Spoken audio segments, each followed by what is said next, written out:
Buenos días. Hoy en Filosofía al Día, a pedido de algunas personas que nos están viendo y que han pedido que tratemos temas de la historia de la filosofía, vamos a hablar hoy día sobre Parménides. Pues parecería pues que Parménides, Heráclito, Zenón son filósofos antes de Sócrates, ¿no? Y lo que le llaman presocráticos, aunque como dice Nietzsche y Heidegger, es un mal nombre llamarle presocráticos. ¿Por qué? Porque es como si fuera ¿no? Como si fuera que están estudiando en la para entrar a la universidad. No son presocráticos, son anteriores a Sócrates, sí, y Platón, pero no son presocráticos, ¿no? Entonces serían también preplatónicos, prearistotélicos, todo, ¿no? No son anteriores. Al respecto, hay un autor que se llama Henri Lefebvre, que ha escrito varios libros, Manifiesto Diferencialista, otro libro sobre que es la dialéctica, y él ha escrito un artículo que se llama Lévi-Strauss o el nuevo helatismo. Lévi-Strauss, como ustedes saben, es el padre del estructuralismo, una corriente y un método estructural que lo emplean sobre todo en el estudio de los mitos y esas cosas, como hace Lévi-Strauss. Ha sido casi una moda, ¿no?, en el campo de la sociología, en la antropología, etcétera, y es una corriente que ha tenido mucha influencia. Bueno, al respecto, Henri Lefebvre escribió, justo en el momento que estaba en pleno auge, este artículo se llama Lévi-Strauss o el nuevo helatismo. Pero ¿qué es entonces el helatismo? Por ejemplo, para eso sería interesante estas charlas sobre Parménides y Zenón, porque justamente Parménides y Zenón son dos eleatas, son dos representantes del eleatismo, ¿no? Parménides es de Elea y Zenón es de Elea, y entonces a ellos se les llama eleatas, de ahí viene la palabra entonces eleatismo. Entonces, por lo menos nos puede servir para entender qué quiere decir este autor con Lévi-Strauss o el nuevo helatismo. Lo que quiere decir Henri Lefebvre, que el estructuralismo que se ha presentado como una moda, cosa, es en el fondo un nuevo helatismo. ¿Ya? Entonces, por eso vamos a hablar primero de Parménides. Parménides de Elea escribió un poema. Ese poema es un poema filosófico, pero está hecho en forma de poema. Y fragmentos, ¿no? Sí, Jean Beaufret inclusive dice que es de alta poesía, no sé, esa es su opinión de Beaufret, ¿no? Que es alta poesía. Pero lo que dice ahí es que él fue conducido por unas doncellas en unos carros alados, fue conducido donde la diosa. Hay un elemento, digamos, mítico en eso, ¿no? Lo lleva a la diosa, y donde la diosa le dice: yo te voy a dar las vías, te voy a dar primero la vía de la verdad y luego la vía de la falsedad.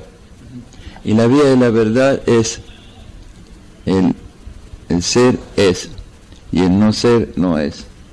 ¿Y cuál es la vía de la falsedad? Que el no ser es. Entonces, frente a esto, tenemos una contraposición, primero en un comienzo fantástico de las diosas, y está mítico así, y por otro lado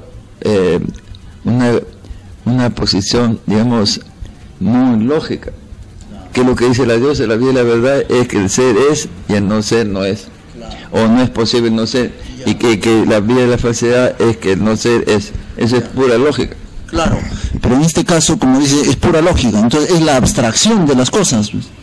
O sea, yo para afirmar que esto es, necesito abstraerlo y quedarme con la idea fija de lo que es, ¿no? Si yo digo la mesa, entonces la mesa obviamente en el tiempo, en el proceso se desgasta, ¿no? Se malogra y deja de serlo, ¿no? En un momento. Pero para los fines de la lógica, para yo poder pensar la idea de la mesa, entonces tengo que abstraerlo y decir, pues, quedarme con la idea verdadera de la mesa, ¿no? Entonces, en ese sentido, adquiere, pues, significancia, ¿no? Bueno, tiene significancia, sí, desde el punto de vista del conocimiento. ¿Por qué? Porque la tesis o la idea de que el ser es y el no ser no es, y que no es posible el no ser, es en realidad, como han dicho algunos, la primera formulación del principio de identidad de la lógica formal. Y bueno, claro, sin la cual no puede haber ninguna demostración lógica. Pero sin embargo, como ustedes saben, el principio de identidad pues dice que A es igual a A, que una cosa es igual a sí mismo, o sea, no dice nada, es una tautología. Pero sin embargo es fundamental para todo el desarrollo de la lógica, para la demostración lógica. Sí es importante, pero al mismo tiempo es algo que parece obvio, evidente, ¿no? A es igual a A, claro, pero una cosa idéntica a sí misma, así, ¿no? Claro. Aparentemente la cosa es sencilla, clara, precisa, no hay nada que hacer. Dice Nietzsche, hablando de Parménides, que Parménides es una cabeza petrificada por la lógica, porque entonces después de la lógica, yo puedo decir, pero ¿cómo? Para algunos dicen que con él comienza estrictamente la filosofía, pero yo puedo decir, pero ¿cómo? ¿Por qué? Porque ha dicho que el ser es y el no ser no es, pero si todo el mundo sabe eso, eso es evidente, obvio. Yo me pongo a pensar a veces si yo hubiera escrito eso, antes de publicarlo ya me hubiera arrepentido, ¿no? Porque hubiera dicho, todo el mundo va a decir que esta es una soncera, ¿cuál es el gran aporte de decir que el ser es y el no ser no es? Eso es obvio, evidente, ¿no? Y por eso va a ser un gran filósofo.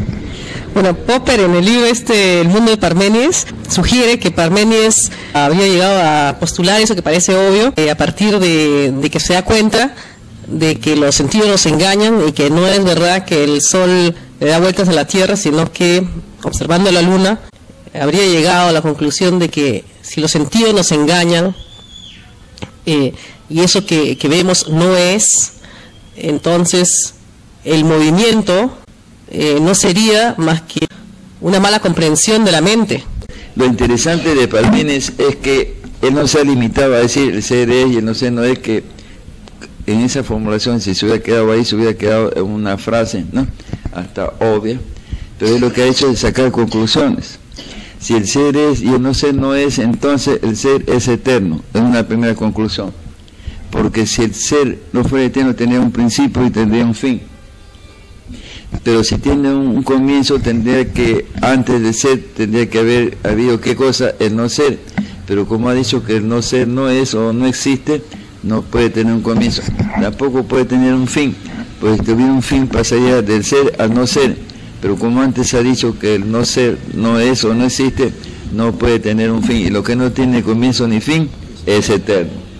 Esa es la demostración de la eternidad. Que se puede decir que es la eternidad del ser, también alguien puede decir que es la eternidad del mundo, puede decir que es la eternidad de Dios, y de Dios también puede ser. Es una demostración de la eternidad de Dios, de la materia, de la naturaleza o de todo. Y entonces Nietzsche ahí dice pues que esta es una cabeza petrificada por la lógica, porque esa es pura y simple lógica, ¿no? Con eso podemos concluir una serie de cosas. Y la otra conclusión que saca Parménides es que si el ser es y el no ser no es, entonces el ser es inmutable. ¿Por qué? Porque si el ser se moviera tendría que haber venido del no ser, pero como el no ser no es o no existe, no puede haber venido de algún sitio, tampoco puede irse a otro sitio porque pasaría al no ser, pero como ya he dicho que el no ser no es, entonces no puede ir a otros sitios, por lo tanto lo que no viene ni va está en reposo. Ese es el escándalo.